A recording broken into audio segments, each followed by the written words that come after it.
Welcome back to the original Solitaire. I'm your host, JK, as always, and this is part 3 in our series of videos learning how to play Solitaire.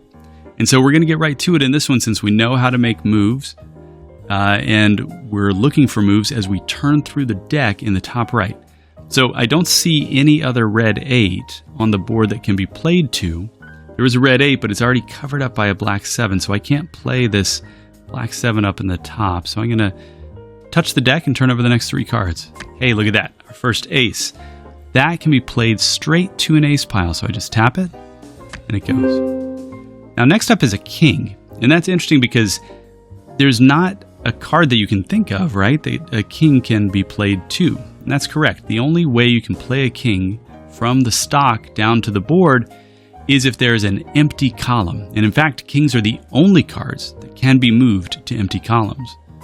You can clear out any column just by turning over all the cards in it and moving them to other columns. And that's when you can move a king to that empty column. Since we don't have one yet, we're going to play again. But before we do, there is this move on the board that we want to make. Missed that one earlier, so good to catch it now. And then I believe we'll continue on. Okay, now we can move this queen to our black king on the board, which means we can move the black jack over to the queen. And notice how when I grab that jack, all of the cards underneath him come with him. I'm moving that entire column.